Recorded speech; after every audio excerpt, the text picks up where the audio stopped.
8월 12일입니다. 네, 오늘 오전에 오중창 기자를 면회를 했었고요.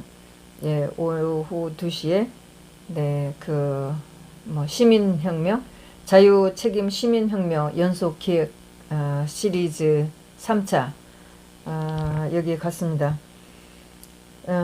여기에 연락하는 사람들 이런 걸 보고 사실 기대는 하진 않았지만 우리 공화당이 언제까지나 우리의 주장만 내걸고 우리의 순수성만 가지고 우리가 존재를 할 것이냐라는 것을 굉장히 고민을 하죠. 그래서 그들이 우리한테 안 온다면 우리가 저쪽으로 가야 되겠다 하는 마음도 있습니다. 그래서 별로 기대는 하진 않았지만 그래도 한번 가보기로 하고 갔습니다. 그 전에 1차, 2차가 있으나 본데, 그것을 제가 보지는 못했었고, 오늘 3차라고 해서 갔는데, 여기에 최인식이라는 사람, 저희가 알죠. 네. 지난번에 김문수, 씨하고 우리 공화당이 합쳤을 때, 그 전에 자유통일당이었었네요. 거기서 사무총장을 하고 있는 사람이었었어요. 그리고 김문수가 우리 공화당으로 와서 왔을 때 이 사람이 공동 사무총장으로 됐다는 걸 제가 들었는데 이틀이나 후에 바로 또 사단이 났었죠. 제가 중간에 한번 성장경 씨가 유튜브를 계속 잘 하고 있어서 성장경 씨한테 최인식 씨하고 김경재는 선거가 끝나고 나면 역사에 역적이 될 거다 이렇게 얘기를 했었어요. 그러니까 성장경 씨가 벌써 됐잖아요 이렇게 얘기를 했었어요. 제가 생각해도 최인식 씨의 입장이 김문수가 우리 공화당으로 와서 우리 공화당을 합쳤을 때 최인식 씨의 입장이 어떠하다는 것은 제가 짐작을 하겠어요. 제 개인적인 우리가 일반적인 아주 평범한 그 개인적인 욕심으로 봤을 때 어떠하다는 생각을 제가 했습니다. 하여튼 그렇게 해서 그런 사단이 났고 제가 그때 성창경 씨한테 말한 것처럼 사실 선거가 끝나고 나면 기독 자유통일당 죄송해요 이름 잘 모르겠어요. 그 정강훈이 만든 그 당에서도 뭔가 자기네들이 그 성토가 있을 줄 기대를 했었어요. 그런데 솔직히 말해서 그 당이 정당으로서의 체제도 제대로 갖추진 것 같지도 않고 결국은 선거가 끝나고 나서 어떤 자승이라든가 이런 게 나오지를 않더라고요. 제가 못 봤는지 모르겠지만 하여튼 그랬습니다. 그랬는데 최인식 씨가 활동하는 거 보니까 없었겠죠. 네. 물론 선거 때 기독자유통일당이 되면서 그리고 우리 공화당이 있으면서 선거를 치렀는데 물론 그쪽이 더 많이 우리보다 표가 더 많이 나왔습니다. 그런데 그쪽도 3%를 못 얻었고 우리도 3%를 못 얻었는데 정말 아쉬운 것은 사실 그 당시에 우파가 태극기를 든 사람들이 모여야 할 당시에 기어이 그거 산통을 깨서 못 뭉치게 한 그 사람들은 정말 책임을 져야 된다고 생각했는데 그쪽에서 어떠한 책임을 지지도 않았었고 그렇습니다. 그리고 그 위에 정당으로서 우리 공화당은 체제를 갖추고 어쨌든 노력을 하고 있지만 그쪽 기독 정강훈 측에서는 어떠한 것도 제가 듣지를 못했어요. 그런 상태를 만들어 놓고 만일에 우리가 그때 정말 열심히 합쳐서 강화문이나 우리 공화당이 합쳐서 열심히 했다면 최소한 3%를 못 얻었을까요? 그것을 김문수가 온 것을 기어이 그 사단을 만들어 놔서 자기네들 지고 우리도 졌는데 거기에 대한 기독자유당에서 어떠한 성찰도 나오지 않고 또 이런 연속기획 자유책임 시민혁명이라는 것을 벌써 2번이나 하고 오늘 3번째 하는데 갔었습니다. 선거 때도 기독자유당이 지역은 미통당을 밀고 자기네가 비례대표로 나갔었죠. 제가 카톡방에서도 좀 의견 다툼을 하고 그랬습니다. 그런데 오늘 여기 토론에서도 나온 사람들이 미통당에서 자리를 차지하고 있는 분, 예, 아직 몸을 담고 있는 분들이라 뭐 기대를 안 한 건 기대를 한 거는 아니었었어요. 그런데 또 여기에 나오신 분들이 지난번 선거 때 선거를 완주할 수 없는 잘린 분들이라 뭔가 또 어떤 공통된 것을 기대는 하긴 했었죠. 물론 오늘 보니까 좌파일 수도, 어쩌다 좌파 더불어민주당으로 가 있지만 실제적으로는 좌파들이 지금의 우리가 보는 더불어민주당 저 좌파들하고는 손잡기가 어려운 그런 사람들하고 또 지금의 미통당에서 저 사람들하고 도저히 할 수 없는 저런 사람들하고 다시 뭉쳐서 어떤 당을 만든다, 어떤 세력을 만든다, 이렇게 하는 사람들을 한번 기대를 해보자. 아마 이런 기대를 하면서 이게 이런 토론을 만드는 것 같았습니다. 물론 솔직히 저도 말해서 저는 친박을 기대하지 않습니다. 저도 돌아온 좌파, 돌아온 진보, 사실 저는 이런 걸 말하기가 참 곤란합니다. 왜냐하면 제가 뭐 진보니 좌파니 이런 거를 생각을 안 해봤기 때문에 이런 말을 한다는 게 참 저한테는 어울리지 않습니다. 그러나 제 자신을 보면 저는 그냥 보수랄까 우파랄까 저는 그대로입니다. 작년인가 언제 어떤 교수님이 그 독일에서 공부한 교수가 그랬어요. 보수라는 게 뭐냐, 제로 상태라고 그랬어요. 제로. 아무것도 아닌 그 제로 상태. 저는 그 말이 굉장히 공감이 갔어요. 내가 정치적으로 좌파다, 진보다, 보수다 이런 걸 하지 않고 저는 태어난 그 상태대로 저는 좌파들이 지금 우리가 말하는 좌파라고 하는 저 사람들의 생활이나 방식이나 전혀 맞지 않습니다. 그러니까 저는 자연적인 그 상태대로 보수라고 봐야 되겠죠. 어쨌든 간에 우리가 지금 이런 말을 할 수밖에 없는 이런 상황에서라면 돌아온 우리가 같이 할 수 없다고 생각했던 그 사람들, 뭐 그게 진보일 수도 있고 좌파일 수도 있습니다. 그런데 그들 스스로가 지금 문재인 패거리들 저쪽에 있는 사람들하고 도저히 안 맞아서 못하겠다 하고 나왔던 사람들, 또 어쩌면 이게 아닌데 이게 진실이 아니구나, 이것이 우리가 추구하는 가치가 아니구나 하고 나온 사람들하고 저는 같이 하고 싶습니다. 저는 썩어 빠진 늙은 구태의연한 비겁한 친박들하고 같이 하고 싶은 마음 저는 없습니다. 네. 저 자신도 물론 용감하게 되면서 돌아온 좌파랄까 돌아온 진보랄까 이런 사람들하고 하면서 새로운 개념을 추구하고 새로운 가치를 만들고 싶고 이 나라를 정말 바로 세우고 싶다는 그런 생각을 하면서 그런 사람들하고 합쳐서 이 나라를 바로 세우고 싶다는 생각을 합니다. 그래서 오늘도 그런 말이 나왔습니다. 그런 사람들하고 새로운 뭔가 추구할 수 있을 것이다 이렇게 하는데 공감은 했는데, 처음 토론자로 나선 처음 발제자네요. 발제자로 나선 김대호 씨, 사회 디자인 연구소장, 이분이 지난번에 그 간악 여기서 노인 비하 발언으로 해서 잘렸었죠. 잘려서 선거를 치르지를 못했습니다.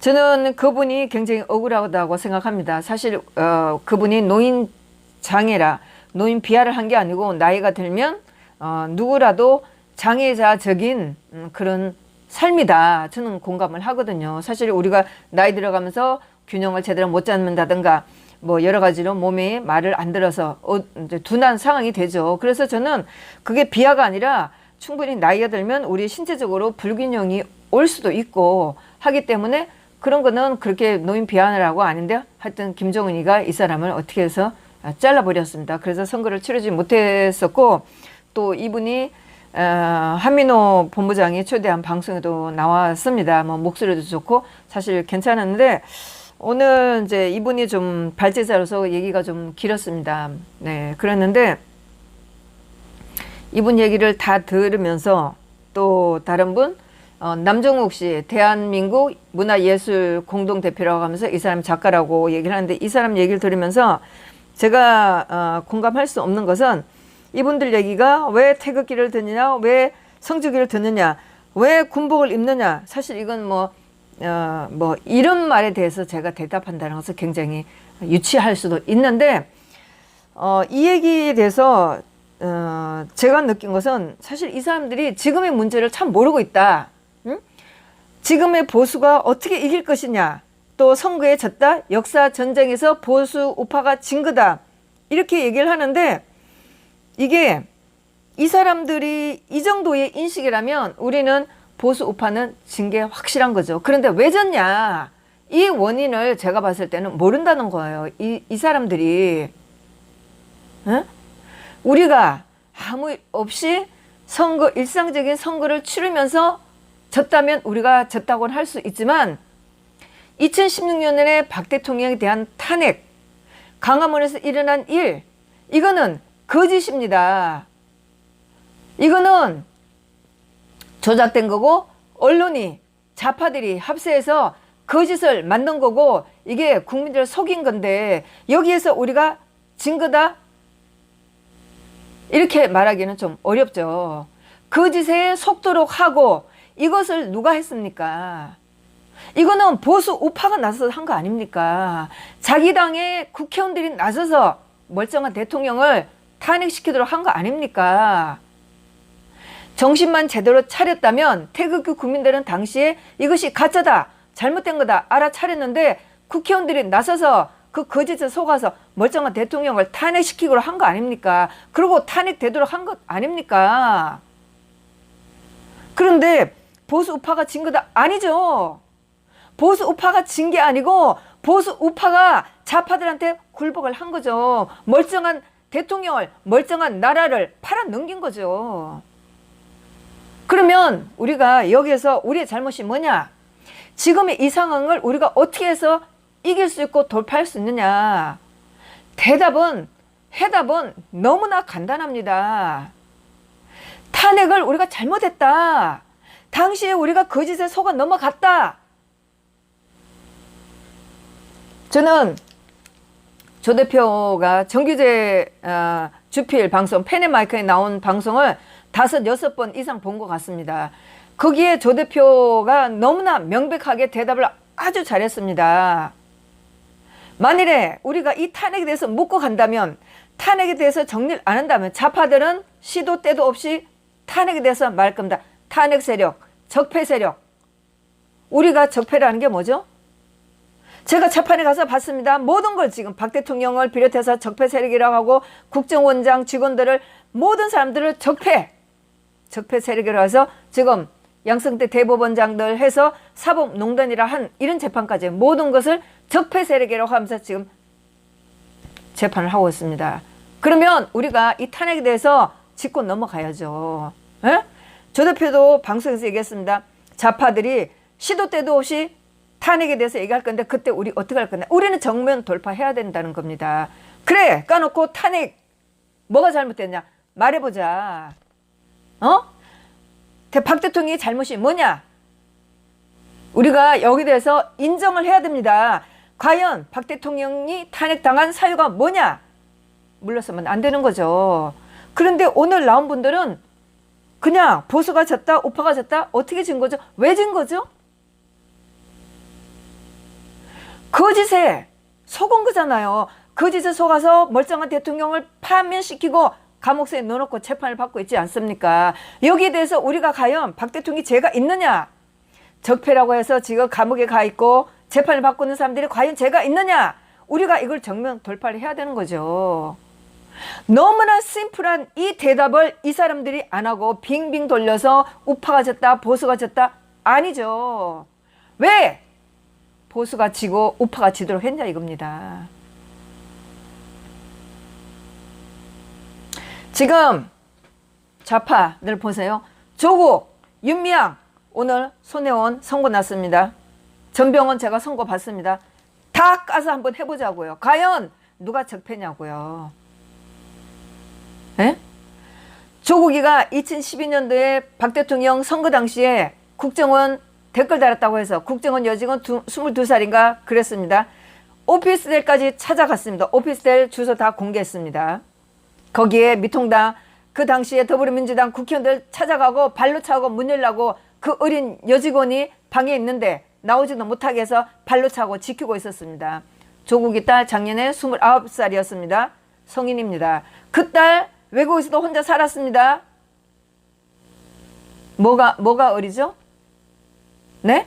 22살, 23살인 여직원이 밖에 나와서 남자 국회의원들이 몇 명씩이나 몰려가서 문 앞에서 발로 차고 협박해서 어린애가 나오지도 못하게 한 거하고 29살 된 얼마든지 혼자 다니고 밤에 늦게까지도 혼자 다닐 수 있는 애였어요. 29살이었어요. 그런데 기자들이 찾아갔다고 해서 얘를 겁을 줬다고요? 그렇게 해서 조국이가 자기 딸을 지금 자기 딸을 겁을 내게 했다고 자기 딸이 두려웠었다고 기자들을 고소했습니다.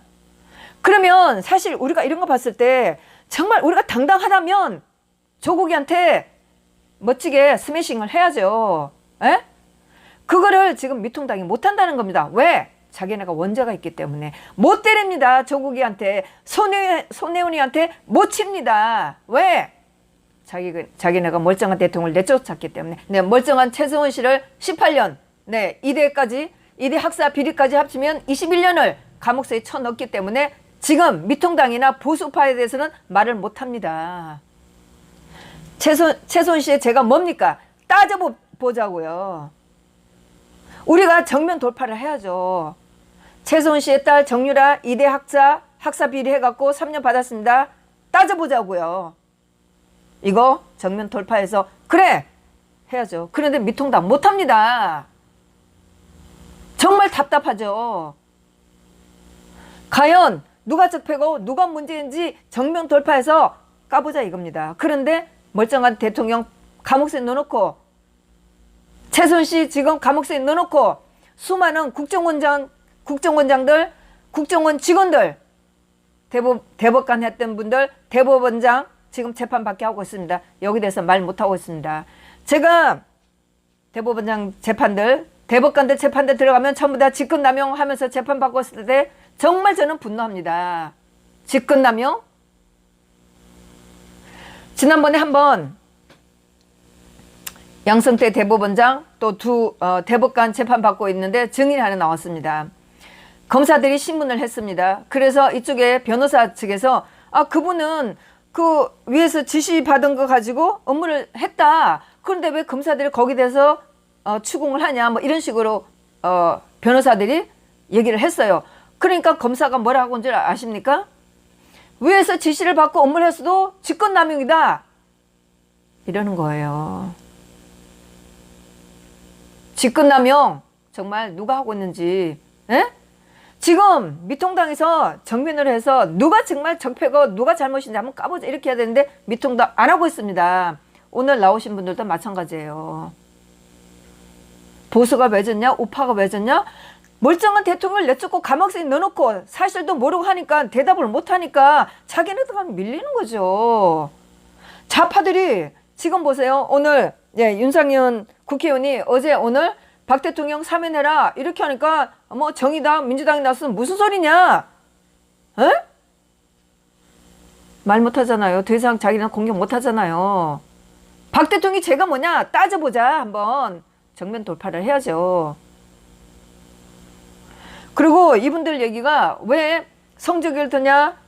군복을 왜 입냐? 정말 답답했습니다. 왜 입냐고요? 우리는 2016년도에 이거 체제 전쟁이다 알았습니다. 박 대통령 이렇게 파면되고 나면 정말 나라 좌파 넘어간다. 사실 그때 좌파로 넘어간다는 게 지금 상태처럼 이렇게 되는 줄 우리는 알았죠. 저는 알았습니다. 바뀔 걸 알았습니다. 제가 그때도 그랬습니다. 나라 망한다. 나라 망하는 게 뭔 줄 아냐? 건물이 무너져서 망하는 게 아니다. 체제가 바뀌어서 시스템이 바뀌어서 나라 망하는 거다. 저는 소리쳤습니다. 다 알았습니다. 우리 공화당원들 알았습니다. 4월 15일 선거 때도 제가 그랬습니다. 그때도 소리쳤습니다. 1월 18일 제가 부산에 갔을 때도 제가 소리쳤습니다. 여러분들 제발 우리 말 들어주세요. 나라가 망합니다. 건물이 무너져서 나라가 망하는 게 아닙니다. 체제가 바뀌어서 나라가 망하는 겁니다. 4월 15일 토지 공개념, 토지 공여제 다 얘기했습니다. 제가 고등학생들한테 제 유튜브 명함 주면서 얘기했습니다. 나라가 망한다. 선거가 끝나고 나면 정말 많이 바뀐다. 그때 너희는 나라가 망할 때 정말 우리가 지금 외치는 것을 기억할 거다. 정말 울면서 명함 나눠줬습니다.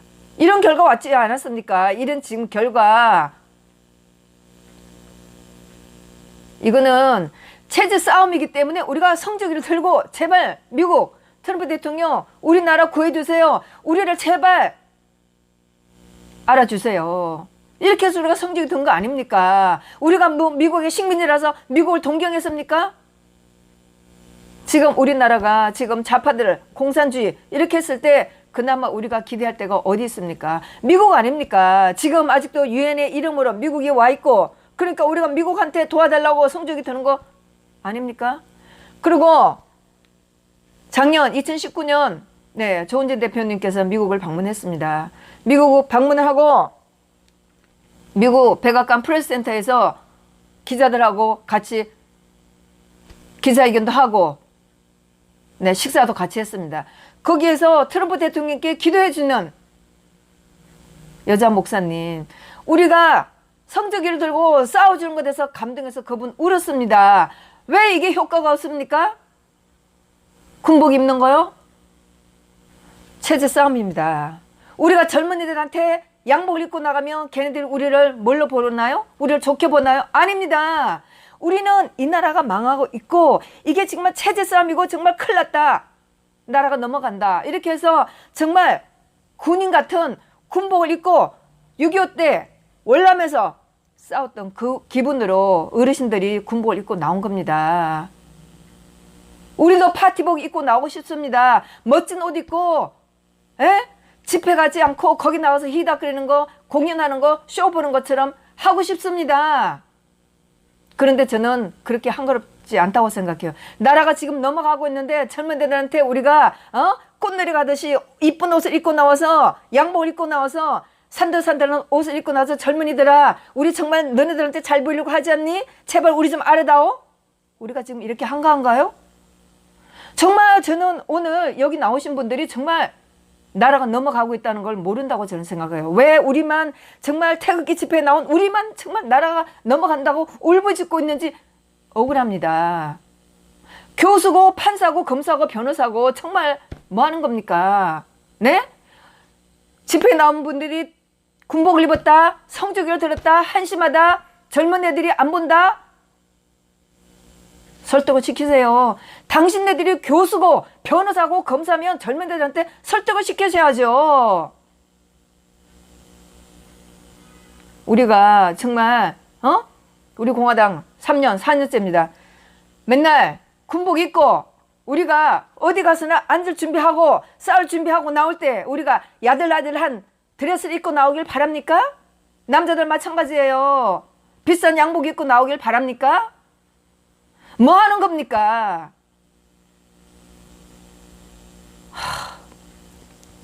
3년입니다. 3년. 초창기도 그랬지만 이렇게 시간이 지난데도 아직도 저 교수니 뭐니 하는 사람들이 모르고 왜 군복을 입고 나오냐? 젊은 애들이 학을 뛴다? 젊은 애들이 뭐를 알아요? 역사를 엉터리로 가르쳐 놓은 그 애들이 뭐를 아냐고요. 지금 오늘날까지도 젊은 애들이 지금 나라가 망하고 있다는 것을 모르고 있는 그 젊은 애들이 뭐를 아냐고요. 우리가 드레스 입고 나가서 걔네들한테 무슨 감동을 주냐고요. 정말 답답했습니다. 오늘 그렇게 뭐 여러분들이 얘기를 하고 했지만 정말 우리의 대답은 너무나 심플했어요. 체제 싸움이다. 박 대통령을 거짓으로 내쫓고 좌파들이 체제 싸움을 한 거다. 그리고 우리는 그 체제 싸움에 진 거다. 왜? 어떻게 진 거냐? 멀쩡한 대통령을 내쫓고 대통령을 사자우리에 내던지고 나서 이 나라를 넘겨준 거죠. 그 심플한 대답이 있는데 이거를 깡그리 무시하고 우리가 좌파들한테 이기기 위해서 어떻게 하겠다? 다 빈소리입니다. 2016년에 광화문에 일어났던 이 거짓 속았다. 박 대통령 탄핵은 무효다. 박 대통령이 과연 무엇을 잘못했는지 한번 따져보자. 인정을 하면서 우리가 좌파들한테 맞설 수 있어야 합니다. 그래서 지금 미통당 버려야 합니다. 왜? 배신자들이고 비겁자들이기 때문입니다. 정말 오늘 답답했습니다. 예? 마지막에 그 주동식 씨가 좀 현실적인 얘기를 했어요. 저 공감합니다. 예. 정당을 움직일 수 있는 진성 당원이 있어야 된다. 최소한 당비 많은 정도 내는 당원들이 있어야 된다. 국회의원들이 당원들을 겁을 내는 이런 정당이 돼야 된다. 당원들이 자발적으로 투표에 참가하는 공천에 관여해서 힘을 가질 수 있는 이런 정당이 돼야 된다. 공감했습니다. 많은 부분 우리 공화당은 실천하고 있습니다. 네, 보면서 우리 당원들도 좀 더 적극적으로 당비를 좀 더 올리고 또 당비를 좀 낼 수 있는 이런 분들을 영입하도록 해야 되겠습니다. 물론 우리가 이 취지를 우리 공화당 당원이 왜 돼야 되는지, 왜 당비를 내야 하는지 조금이라도 좀 알리면서 우리가 당비를 최소한 많은 정도 아니면은 2,000원 내신 분이라면 조금 더 높여서 낼 수 있는 당원들을 만들고 이 당원들을 우리가 지속적으로 관리를 해서 정당 소속감을 신겨주고 정당 활동에 참여하도록 해야 될 겁니다. 나중에 보니까 여러 지금 우파 마당에서 움직이려고 정당을 만들려고 하고 있는데 과연 사실 우리도 3년 동안 해봤지만 정당을 만들어서 하는 게 쉽지가 않습니다. 우리가 수많은 욕을 먹고 우리가 여러 가지 욕을 먹는 이유 중에 하나가 우리가 왜 이렇게 강하고 또 어쩌면 남들이 우리를 비난하는 그런 수준이 됐는가 하면 정말 우리는 수많은 서름을 당해왔습니다. 네? 저들이 알아주지 않는 그 길을 우리가 가면서 정말 어려운 길을 왔습니다. 여러 사람들이 정당을 만들겠다고 하는데 그게 과연 쉬울까요? 물론 몇 명은 되겠죠. 네, 쉽지가 않습니다. 저는 솔직히 말해서 그 만들려고 하는 사람들 열심히 해보라고 말하고 싶습니다. 해보세요. 해보시고 이게 얼마나 어려운 길인지 한번 해보시라고요. 그리고 정은진 대표가 2017년도에 선거에 나가고 그 이후에 선거에 하고 이런 거 돼서 우리 공화당한테 수많은 욕을 했던 사람들 사과해야 합니다. 당신들이 정당을 만들면 우리 공화당한테 사과를 해야 합니다. 예? 그동안 정은진 대표나 우리 공화당을 배신자니 뭐니 해가면서 욕했던 사람들 우리 공화당한테 사과해야 합니다. 예? 이런 날이 올 줄 모르고 당신들이 정당을 만들면 뭐가 다르나요? 우리 공화당을 욕해왔던 분들 사과해야 합니다. 그리고 오늘 그 토론장에서 보수가 타졌다. 우리 공화당 미통당 빼고 우리 공화당 기독자유당 친박신당 하는데 사실 친박신당이 저는 정당으로 취급하고 싶지 않습니다. 홍문정이가 우리 공화당의 당원들을 빼가서 거짓말로 박 대통령이 자기를 어떻게 했다고 하면서 공화당을 빼가서 당을 등록을 했는데 솔직히 말해서 홍문정이가 정당을 등록할 정도의 당원들을 모았는지 제가 심히 의심을 합니다. 네? 네. 그런 상황에서 친박신당이 급조된 당으로서 그 자격이 있는지 되지도 않는 홍문정의 거짓말은 홍문정이가 2월 24일 날 자신의 유튜브에서 내가 지금까지 대통령 메시지가 있었다고 한 것은 다 거짓말이다 했기 때문에 저는 감히 말할 수 있습니다. 홍문정이 거짓말로 당원들을 속였고 그 거짓말에 속아 넘어간 당원들이 따라 나갔는데 5,000명을 홍문정이가 모았다고 생각지 않습니다. 그래서 정당을 등록을 했는데 등록을 했겠죠. 네, 그러는데 모르시는 분들이 친박신당 정당으로서 인정하는데 정당 아닙니다. 네, 훔쳐간 당이죠. 네, 친박신당은 정당이 아니라고 저는 감히 말하겠습니다. 과연 홍문정 당신이 정당 등록한 게 정당한 방법으로 했나요? 그래서 제가 만일에 오늘 세미나가 이 토론이 끝나고 나서 질문할 시간을 주었다면 저는 분명히 말을 했을 겁니다. 왜 보수가 졌나? 그 방법, 보수가 이기기 위해서는 어떻게 하냐? 그리고 홍문종이 만든 친박신당에 대해서 정당으로 할 수 없는 당이라고 저는 분명하게 얘기했을 겁니다. 이런 것을 하지를 못했고 토론장은 끝났는데 제가 방송을 듣고 김대월 씨한테 가서 얘기했습니다. 아주 실망했다고. 오늘 같은 날 이 세미나 굉장히 실망했다고 얘기했습니다. 그런데 그분은 한 분이 마지막에 질문하면서 여기 참석한 사람들 참석한 사람들한테 질문할 시간을 줘야지 질문할 시간을 주지 않고 이거 한 것은 매우 잘못된 거다. 이렇게 얘기를 했는데 저도 가서 얘기를 했더니 그분은 제가 우리들한테 질문할 시간을 주지 않아서 실망했다고 이렇게 이해를 하시는 것 같은데 아닙니다. 오늘 나왔던 그 토론회는 매우 실망스럽고 그분들이 말했던 보수가 왜 졌나? 앞으로 이기기 위해서는 어떻게 하나? 이런 그 분석과 대안에 대해서 제가 너무나 공감을 못했기 때문에 대실망했다고 얘기한 겁니다. 방법을 전혀 모르고 있습니다. 우리가 보수로 하는 우리가 이기기 위해서는 그 대답은 너무나 심플합니다. 탄핵을 잘못됐다 인정하고 여기에서 다시 시작을 하는 겁니다. 그 짓으로 대통령을 내쫓은 거고 탄핵은 잘못된 거고 이것을 인정하면서 우리가 새로운 가치로 새롭게 이 나라를 세운다는 것이 우리가 보수가 아니라 진보가 아니라도 정말 우리가 진정한 국가를 바로 세우는 겁니다. 오늘 토론회는 대실망이었고 다음에 4차가 있다면 저는 또 갈 겁니다. 가서 제가 듣고 제가 주장하는 바를 분명하게 말할 것이고 앞으로 변화가 있는 것에 대해서는 저는 똑바로 쳐다보고 제가 참여할 수 있는 데는 참여해서 제가 우리 공화당을 어필을 하든가 아니면은 제가 가서 우리가 어떻게 해야 될지 어떻게 싸워야 되는지 어떻게 뭉쳐야 될지를 저는 제가 할 수 있는 대로 말을 할 겁니다. 네, 감사합니다.